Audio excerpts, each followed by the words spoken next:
Watch what happened at 02:14 in the morning, because that is the timestamp the duty logs in the Moscow Regional Air Defense Command will eventually be required to explain.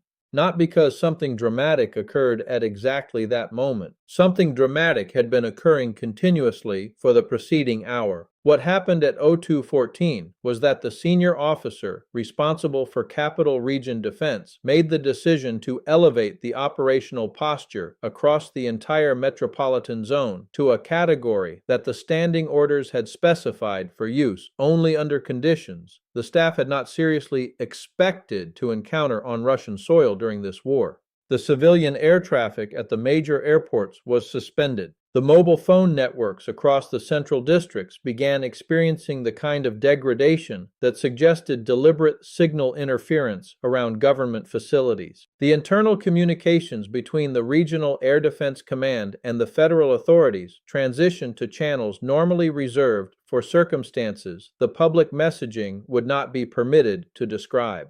The decision was made because the threat picture being assembled by the operations centers had crossed a threshold that the existing peacetime emergency protocols did not adequately address, and the senior officer in question chose to apply the wartime protocols that had been written into doctrine but had never previously been activated for the capital itself. The capital was now operating under wartime air defense conditions in its own airspace in a configuration that the political leadership had spent the better part of 2 years specifically attempting to avoid. This is not a story about Ukrainian drones reaching Moscow. This is a story about what happens when the assumption that has structured the political and operational defense of a national capital throughout a war is forced to confront the reality that the assumption no longer holds, and what that confrontation looks like in the rooms where the decisions about how to respond are being made in real time. I have spent decades studying how states defend their capitals, and I want to be precise about something at the outset.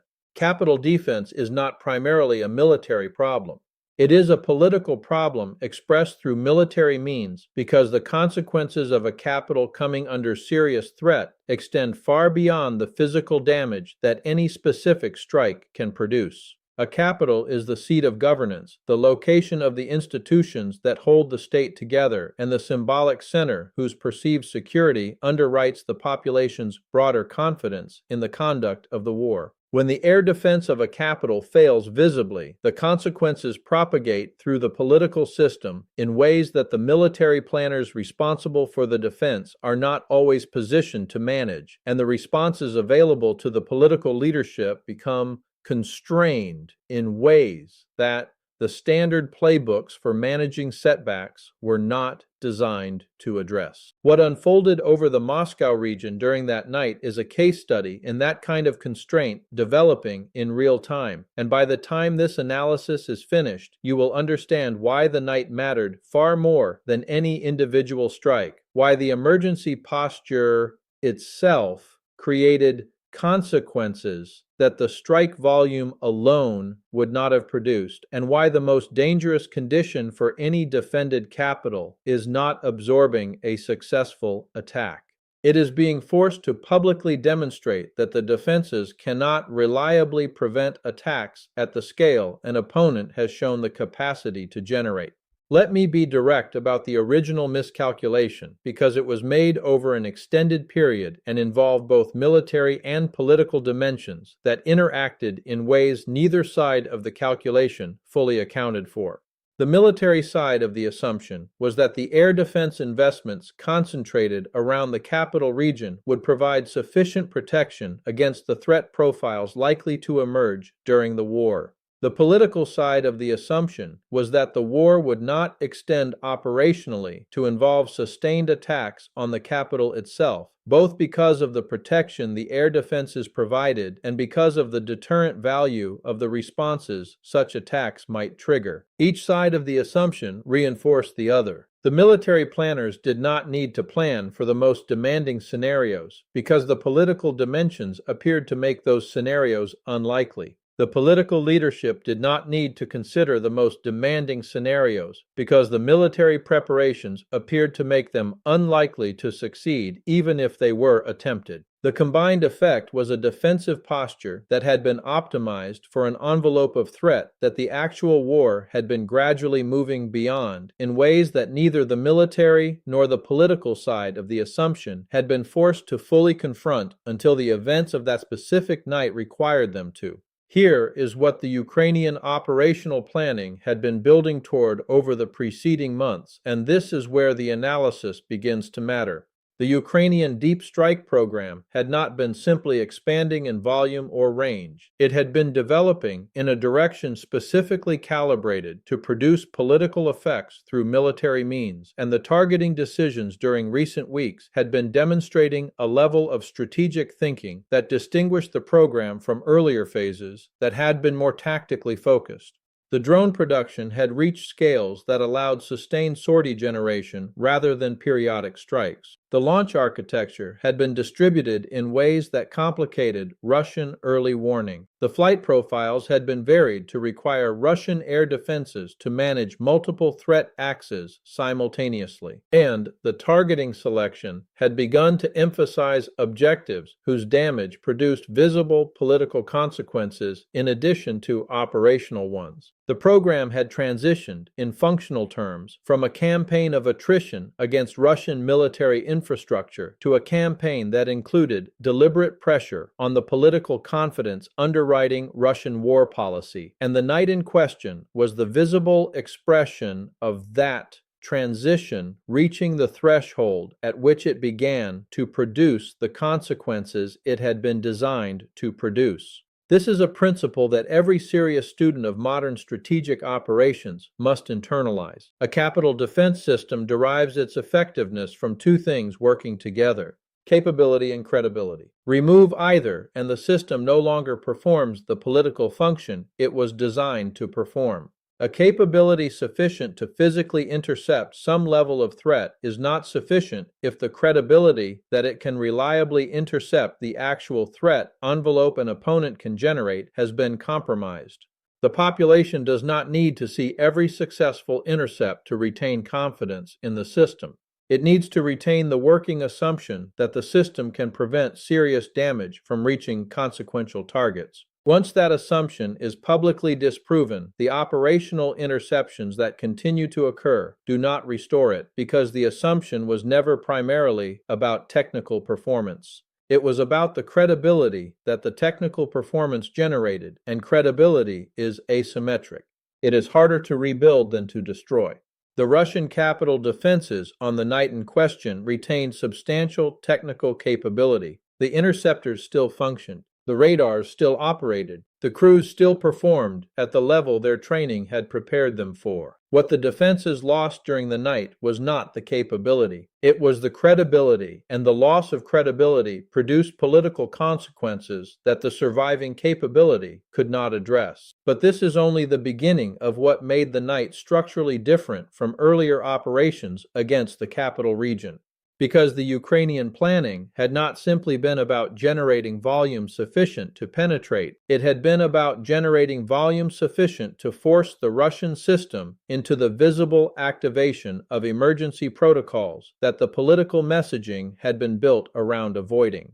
There is a distinction in modern strategic operations between damaging an opponent and forcing an opponent to publicly acknowledge that they are being damaged, and the Ukrainian planning during this phase had clearly been operating on the latter principle. The operational tempo of the strike was calibrated to require sustained engagement across multiple hours, ensuring that the response would have to be conducted at a visibility level that civilians across the metropolitan region would observe directly. The targeting selection had included objectives whose damage would be impossible to characterize as minor incidents in subsequent messaging, and whose locations were sufficiently distributed that the response posture would have to be maintained across the full capital region rather than concentrated in a single defended sector. The launch profile generated alerts and responses that would be visible to international monitoring services in ways that subsequent denial or minimization would be difficult to sustain. This kind of operation is harder to execute than it sounds, and the execution required levels of operational coordination that the Ukrainian system had been quietly developing for some time. Multiple launch sites had to time their releases to produce the desired arrival distribution at the target zone. The launch platforms had to be protected against Russian preemptive strikes during the preparation phase, which required dispersal patterns and operational security that the program had been developing across the preceding months. The control architecture had to manage the operation across hours of engagement without losing coherence, even as Russian electronic warfare and counterstrike activity created friction that earlier operations had not had to manage at this scale. The Ukrainian command and control during that night demonstrated capabilities that exceeded what most outside observers had been crediting the program with, and the visibility of the demonstration itself became part of the operation's strategic effect. The Russian system was not simply defending against a strike. It was being shown in real time that the strike capability of its opponent had developed to a point that the defensive posture had not been built to address. What happens next reveals the structural relationship between operational success and political consequence that capital defense doctrine has historically struggled with, and it deserves to be understood carefully. The Russian air defense system did intercept a substantial portion of the drones launched against the capital region that night. The technical performance measured against the threat presentation was not catastrophic. By the standards that air defense effectiveness has historically been measured by, the system performed within a range that competent defensive systems can achieve against saturation operations. The problem was that the standards by which effectiveness should be measured had quietly changed without the doctrine adjusting to acknowledge the change. Historical air defense effectiveness was measured against the question of whether the defense prevented enough damage to maintain operational continuity. Modern capital defense effectiveness must be measured against the question of whether the defense prevents enough visible failure to maintain political continuity, and those two standards are not the same.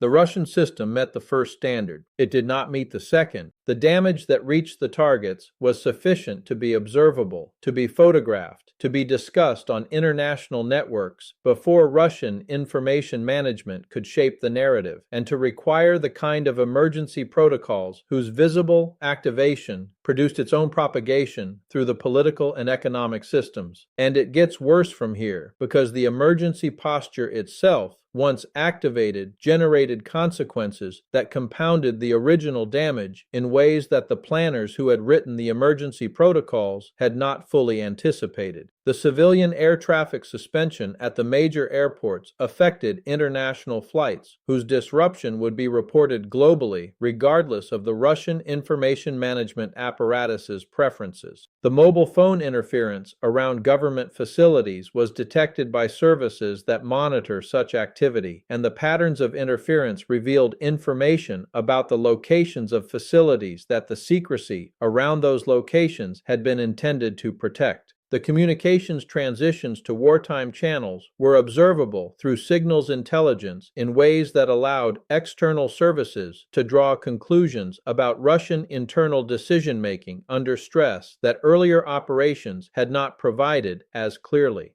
Each component of the emergency response that had been designed to manage a specific operational problem also generated information about the Russian system that opponents and observers were positioned to read, and the cumulative information leakage from the emergency posture itself became a secondary cost that the protocol design had not adequately weighed against the operational benefits. This is the doctrinal payoff I want every viewer to focus on, because it is the lesson that extends far beyond Moscow and this war. The defense of a national capital under sustained modern strike pressure is a problem that combines military, political, and informational dimensions in ways that the doctrinal frameworks developed in earlier eras do not fully address. A capital that can be physically defended against most incoming threats but cannot be defended against the political and informational consequences of the threats that get through is a capital whose defense system is solving the wrong problem.